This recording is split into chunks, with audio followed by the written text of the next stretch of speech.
নমস্কার বন্ধুরা, আমি ঝুমা। আমার চ্যানেলে সবাইকে স্বাগত। আজকেরও আরো একটা দারুণ রেসিপি নিয়ে এসেছি বন্ধুরা আপনাদের সামনে। দারুণ গরম পড়েছে, কিন্তু এই গরমে কিন্তু ঠান্ডা ছাড়া আর কিছুই মনে হবে না বন্ধুরা। তাই আমি দারুণ ফ্রুটে একটা জুস নিয়ে এসেছি। এই জুস খেলে কিন্তু একদম পেট ঠান্ডা মন ঠান্ডা হয়ে যাবে বন্ধুরা। আমি কিভাবে বানিয়েছি আপনাদের কাছে শেয়ার করেছি। আপনারাও এইভাবে বাড়িতে বানিয়ে খান, আর আশা করি আপনাদের ভালো লাগবে।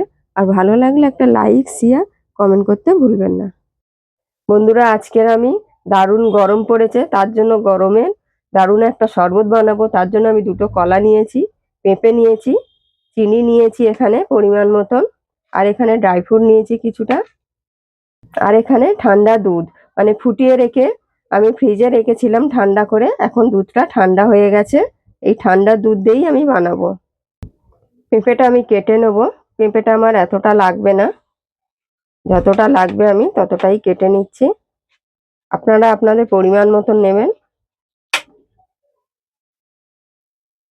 কলা আর পেঁপে আমি ছোট ছোট করে কেটে নিয়েছি। এবার আমি একটা মিক্সির বাটি নিয়েছি, কলাগুলো দিয়ে দেবো, পেঁপেটাও দিয়ে দেবো, দিয়ে খুব ভালো করে আমি পেস্ট করে নেব। আমি এখানে চিনি দেব, আপনারা আপনাদের চিনি স্বাদ অনুযায়ী দিয়ে দেবেন। আমি এখানে 3 চামচ দিচ্ছি।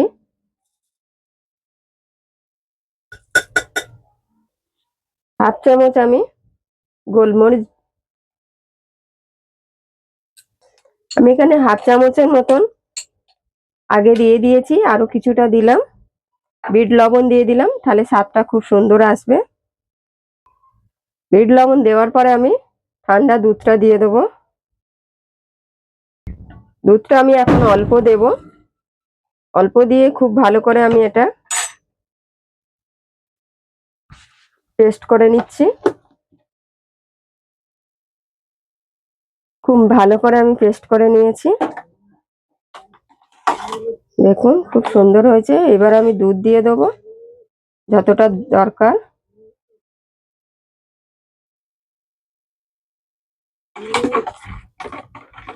খুব ভালো করে আমি নেড়ে মিক্স করে নিচ্ছি, মিক্সার বাটিতেই আমি করে নিচ্ছি।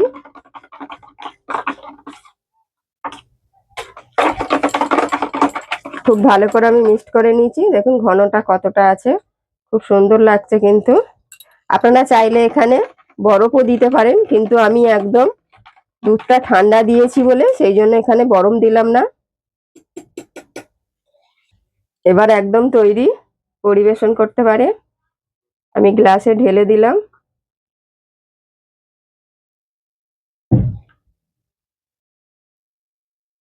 আমার এই ঠান্ডা ঠান্ডা এই গরমের শরবতের রেসিপিটি কেমন হলো অবশ্যই কমেন্টে জানিও বন্ধুরা।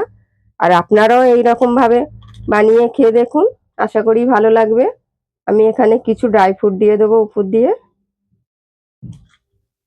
আর ভালো লাগলে একটা লাইক শেয়ার কমেন্ট করতে ভুলবেন না।